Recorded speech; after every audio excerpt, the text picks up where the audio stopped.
Hey there, beloved Ascension pioneers.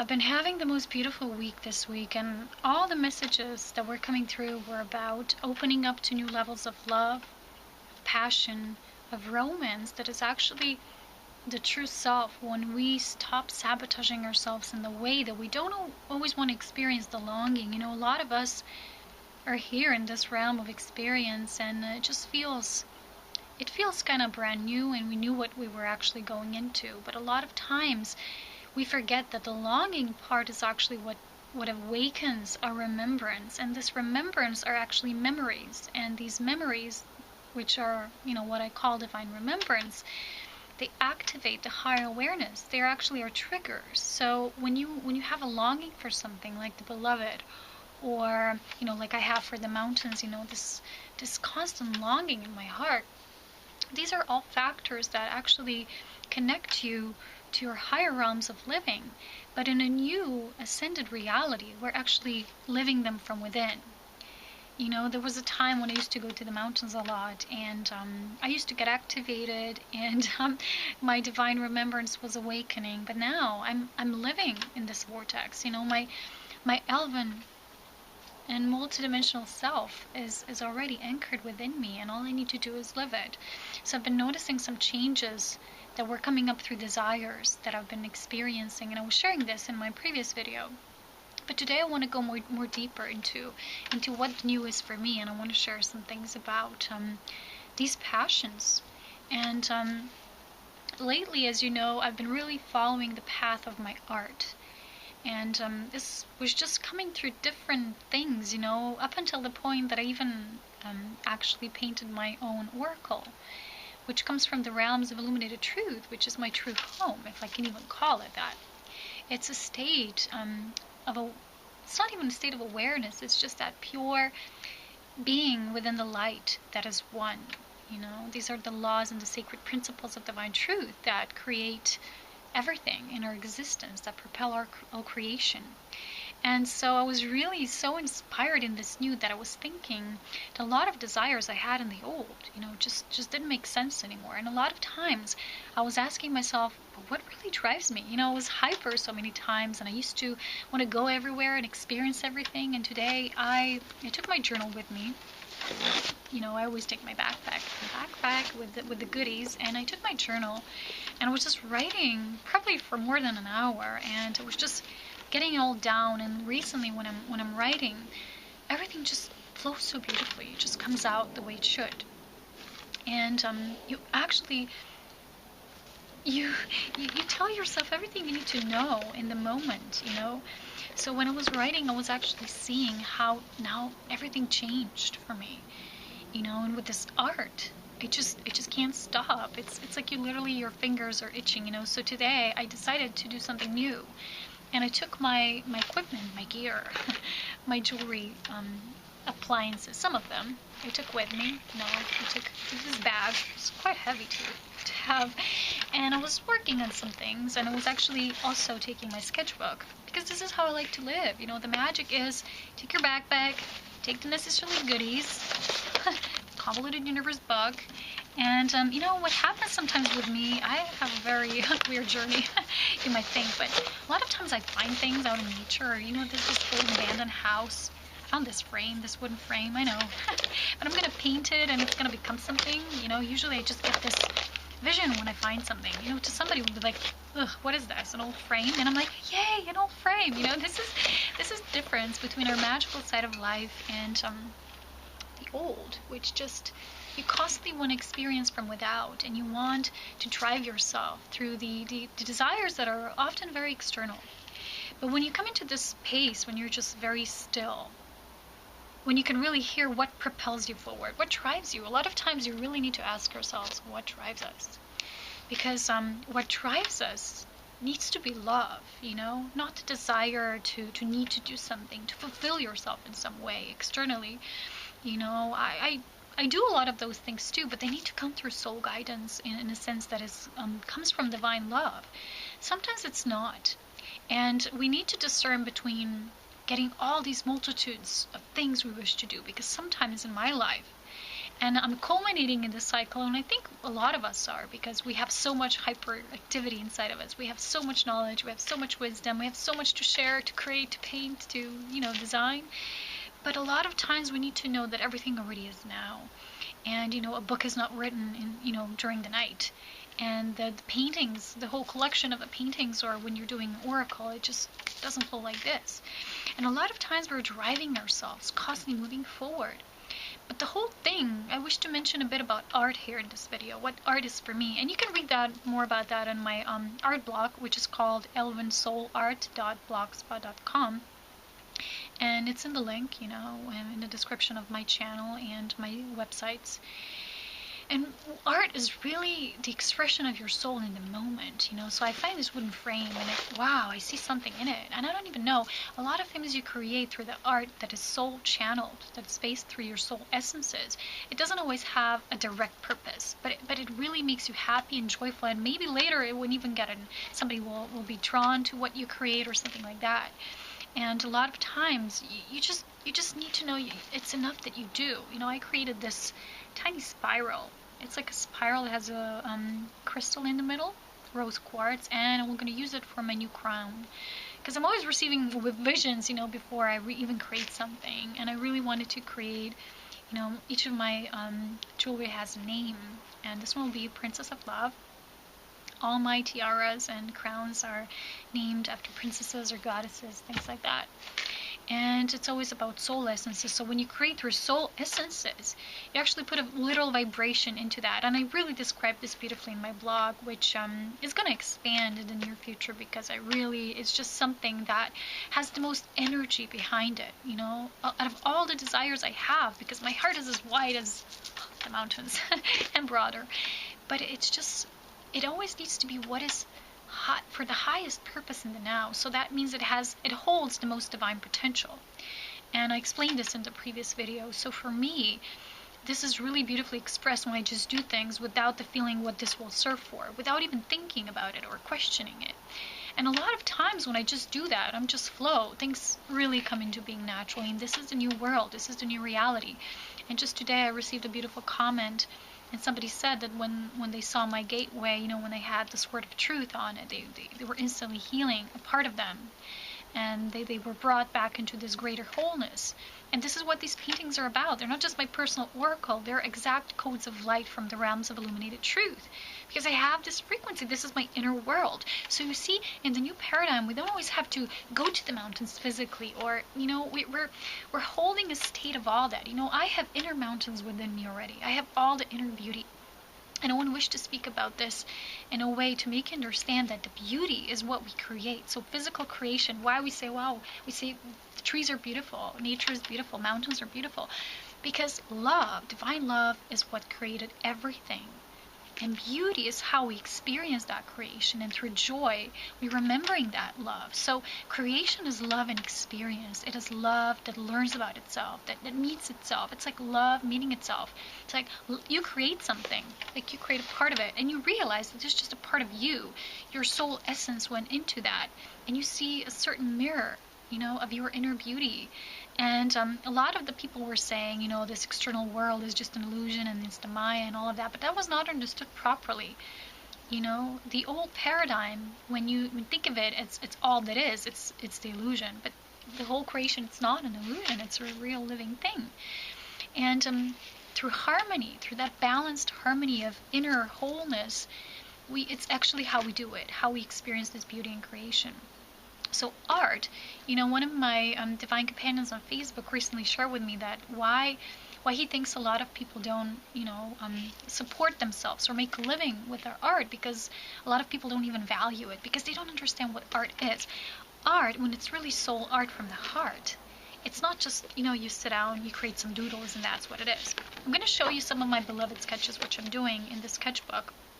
If you can see them, well, they're going to become paintings. And I need to flow, of course, because one painting, it takes several hours. And with all that I do, I just can't always do that, So I do a lot of things, and I always need to really focus myself what, holds the most divine potential for me in this now moment. It's going to be the most fruitful. It's going to bring the most life. And I am the bringer of life, and so are you. You bring things into life by your own inner co-creation. So when I do this, they always have messages through symbolism, through the meaning. They have names, they have energetic essences. Not just like you do random doodles or anything, and nothing is really random. But the more you are awakened in your soul and integrated in the body, the more you embody your soul, the more your art will reflect it. And what I do with words, with a lot of people say, wow, it resonates with me, always in divine timing, thank you for your messages, and so many people writing me their thank you letters. It's the same way with art, and I really wish to explore this because I was writing so much, about the beloved. When I come to a certain point that I say, what else do I have to share? And then I just started doing beloved paintings. I then stopped for a while because I did gateway paintings then, for my personal sacred oracle that I'll be using for my readings. And I'll be having a special next week as I get the cards laminated. And when they'll be done and newborn, my new baby, I'll be having a special. We'll be all really, for a few individuals who will be able to see that. I'm guided to that. But I want to share a few of my sketches, and it's just how things come to me through divine truths and sacred principles. So it's nothing random. So this is the one I did, for example. This one is about the mirroring of the beloveds. I'm not even sure this camera can show it. Then I did the planetary service, how they are serving the planet, the unison of divine feminine and masculine together. Then I did the birth of the beloveds, the birth of, you have 12 soul essences. Together you have the oversoul group, and the beloveds emanating from the sphere, from this parallel ball that is. And it was creating how we were at the beginning, what the men and the woman, what their purpose was in the beginning. And then you have like a picture of the paradise, and this one is called, I think, Paradise. Adam and Eve in paradise. So this one was actually by recommendation of my mom when we were reading Anastasia books, and about the real meaning and importance of your own property, that you have your own land, your sacred land, and you're building your kingdom of heaven here on earth. So they're enjoying their little piece of of heaven on earth, and they're creating this way. Well, these are mountains. I don't know if you can see, but these two beloveds are sitting, and this one is called Divine Service, so service to life. And I just did this one today, which is not very obvious, but it's about the opening to beloved, and she's holding her arms like this, and the woman is the chalice, the man is the blade. So we have the two opposing polarities. One is always coming up, the other one is coming down. And you have the balance of the silver, the feminine, and the golden, and the masculine. I share a lot of these principles through my art. So this is how it is. And this one is like this. So he's coming down, she's holding her hands up, because a lot of times we're not in that state of openness because we feel uncomfortable with the void. So we don't always feel comfortable with the longing that the void brings, and what the next will be.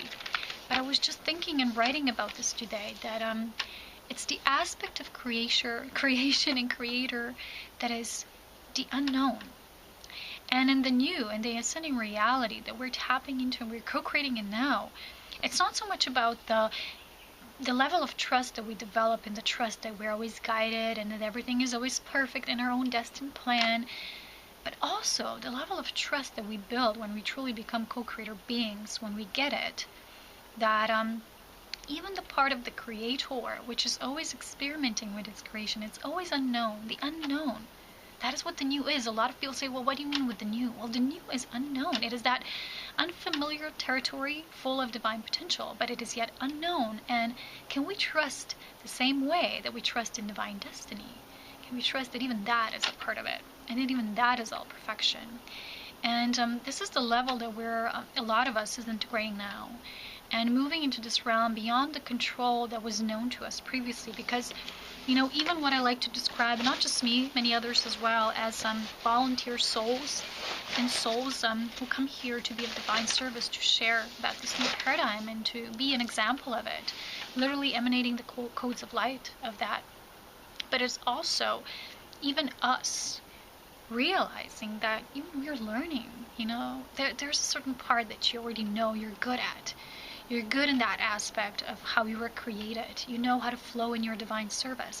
But there's always an aspect of you that is constantly developing and becoming, and we're kind of in the stage of really allowing. We're really allowing for something greater to unfold and to be okay with not knowing, and to be okay to follow something that just feels so good, you know, that you can literally explode like I feel with my art. I know, but I do. And this is the part that awaits us next. So this is what I wanted to share with you today. And I want to add up with something. I want to add up something as well. Today I was reading on Facebook, somebody wrote me an email, and a person said that as she was watching my latest video, she actually heard celestial music, and she couldn't know, like, what is this, you know? And then she gave herself the answer, which she said, well, I'm probably tuning into you and the elves and this frequency. And I said to her, of course, but you already yourself are open to that frequency. You're an open chalice for that. So we cannot feel or perceive something that we don't have activated within us. So this is always, you know, what you feel and what you sense is the right thing. But I see a lot of people still sometimes want a confirmation about it. Like, you know, is this that? Is what I'm feeling right? I think it's this and that. But it's the first thing that you feel. You know, don't question it. It's what it is. So about these desires I was talking about lately, it's really, really important now to understand that what feels right in the moment is right. And a lot of times you want to push yourselves to do something else. And I was doing this for myself for a couple of months after the new year. It began like this hyper speed, and it was especially intensified with the coming new year of the horse, which is very rapid energy, and a lot of us are already hyper, and then this comes and we're like, whoa, you know. So we're always learning how to be within a new set of frames, you know, in parameters. So we are actually constantly experimenting, adjusting, applying, assessing, observing, wow, becoming the new, and expanding, of course, through that. So, yes, because I have opened myself so much to this elven part of me, and people can feel it. And then another person writes to me, you really remind me of this elven being. Oh my gosh. I'm like, well, it's not anymore about reminding, you know, it's a visual thing. It's all about what we embody. And as way showers, people are going to begin to notice that. And if I go back to art, is if you're also guided to do something and you feel, well, you know, is this going to be my business? You know, how I'm going to make money from this? It really doesn't matter in the new, you know. The more you flow, the more everything will just flow to you. The more you actually make it complex, it's just going to be stagnant because you're going to be creating pressure, and it's not okay to do that because it keeps us in the old, you know. So there is no judgment. It's just it feels very much light and expanded and unfamiliar, but at the same time so good, you know. It really helps when you assess in a way that sometimes it can help you. You think of the moment when you felt the most happiest. You felt the happiest, you felt the most complete, you were really vibrating and buzzing, full of energy. And for me, this week, it was when I found those river stones that were perfectly white, that I started doing the pendulums. And I said, wow, it wasn't when I went hiking up there and, you know, feeling all of that. I already know that. I already live this. I already live here. It's magnificent wherever I go. I don't need to discover a new path every day. It's all within me. But the happiest I felt when I held these tiny stones and they were speaking to me. There were synchronicities happening all over. And when I come to this place, which is completely abandoned in the land, it feels like it needs somebody to hold the energy here, to hold the structure, to give it love. You know, when we abandon places, even like houses, they have consciousness, and I just feel like, come here, and I put so much love, you know, to this place, and I want to adopt this place one day. Anyway, this is what it's about. You know, the art is the state of consciousness. It's how you express yourself, and that's how you choose to walk in the new without thinking or analyzing what's going to bring it to you. You know, if it's bringing joy, then it's the right path. You no longer have to doubt it. So, I'm going to go now. I'm going to return home and, you know, continue to create because I need to finish my elven crown creation. I really love the paintings of it. It's really beautiful. And, yeah, until next time and until next week, I'm sending you so much love, and please be aware that next week personal customized orders will be finally available on my blog. A lot of people were asking me about that, but I needed to, you know, finalize my personal projects first because I don't rush into things or do things for the money. I make it, you know, makes people happy, you know. If it's okay, then if they're guided to, then it's fine. If not, that's fine as well. It just needs to bring me that sense of joy, and it needs to be aligned with me, and the same goes for you in the new. So enjoy, tapping into that unfamiliar and exciting and new, and that part of you and the whole of creation and the creator, which is all of you, all of us, that is constantly expanding, and it's constantly trying out something new. So there you go. Have a beautiful day wherever you are. Take care, and see you next time. Bye-bye.